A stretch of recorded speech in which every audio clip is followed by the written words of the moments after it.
So you want to drink ayahuasca, but you have that big level of respect, maybe even a certain level of fear of ayahuasca because you heard so many different stories. And in this video, I want to go deeper on that topic of fear of drinking ayahuasca. So ayahuasca is a certain level of reputation that you will go to hell and back, will face your deepest, darkest demons, that you will have to relive your most traumatic memory. And I mean, those are the stories that go viral on the internet and you find in abundance.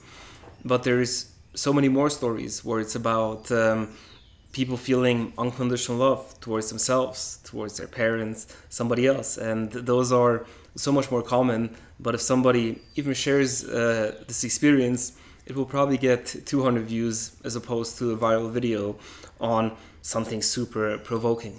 And in the end, the healing always comes through the love, through the light, through the understanding, acceptance, compassion. And that's also the path of ayahuasca.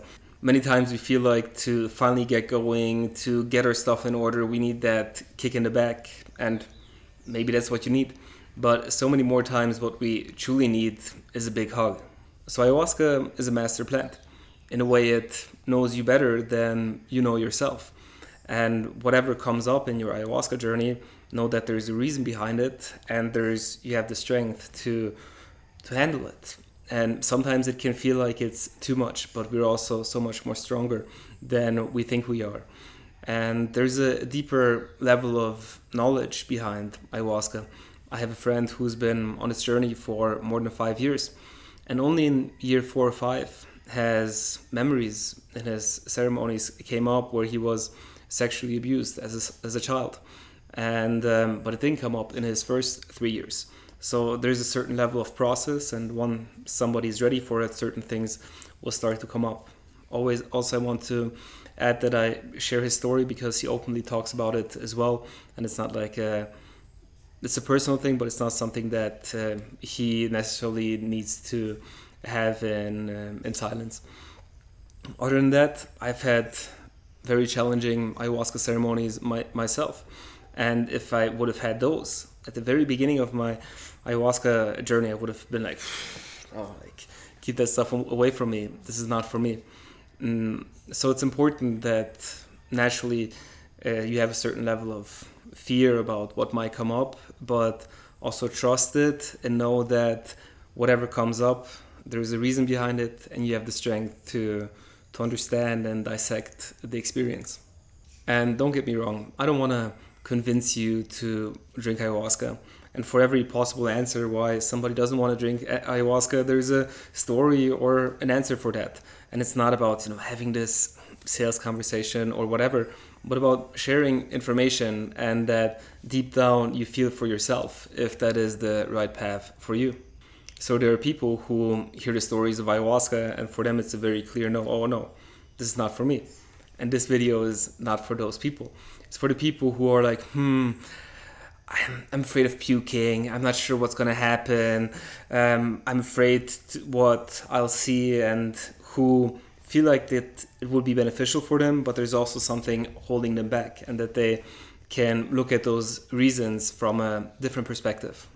So there are people who say, I'm afraid of drinking ayahuasca. And that's a very honest and also courageous thing to name the things the way that they are. And I had in one of my earlier ceremonies, turned out to be a very powerful one, ceremony with Freddy Velasquez, a very powerful musician here in Colombia. And it was the time for the second cup, and something in me felt like I needed to go deeper, but another part of me was really afraid, and I was unsure of it, if I could handle it. And then I went up to Freddie and talked with him about it, like, hey, I'm afraid. And he, in a very inviting tone, said, oh, that's okay. We'll take care of you. And I think it was so beautiful because he didn't argue with me or try to convince me that those fears are irrational or this or that or whatever, but that I'll be fine. And, sometimes you cannot beat the fear. And it's also okay to then do it afraid and still, of course, have that level of confidence that everything will turn out well, but to not be paralyzed by the fear. In a way, ayahuasca is a reflection of life. And if you are afraid to drink ayahuasca, you're also most likely afraid to do other things in your life. And it's good to tackle those things. And it's important to differentiate between what's fear and what's danger. Of course, going down the Autobahn in Germany with 300 kilometers per hour, that can be dangerous. It's probably a good thing that most people don't do that. At the same time, most things that we are afraid of, they're not real dangers. They're only limitations in our head. It's our fear of going past our comfort zone, asking for a raise in our job, asking the girl out, going on the trip you always wanted to go. Those are things that in most cases are not dangerous. It's just something in us that we are afraid of the challenge, afraid of rejection. So I encourage you to tackle the fears that life presents to you. And if you do it with ayahuasca or not, that's secondary. But remember the story of Freddy. If you cannot beat the fear, then do it afraid with that level of confidence and you will be fine. Another common sentence that I hear is people saying, I want to get my life in order first before I drink ayahuasca. And behind that statement is a certain level of fear that when I drink ayahuasca, I will encounter that area, that part of my life, which I don't have figured out, and that I will be overwhelmed by it. And so I need to figure it out before I drink ayahuasca. And the truth is, nobody is perfect, and we all always have difficulties, challenges, and ayahuasca is a tool. In a way, it's a gift from nature to help us get our life in order, to face those challenges in our life, to get a different perspective on it, for us to be able to move something in us emotionally so we have the strength to tackle those aspects in our life. And I'm very happy for this journey with ayahuasca, and I know that without this tool, I wouldn't have been able to make the progress that I've made. Of course, in the end, it was still me who did the work, who implemented those things, but that tool was very helpful. Another common concern, especially for women, is I don't think I will be safe. And again, here it's important to differentiate between danger and just the fear. And there's certain situations as a female solo traveler to go into the deep jungle to drink with this tribe by yourself might not be the best idea.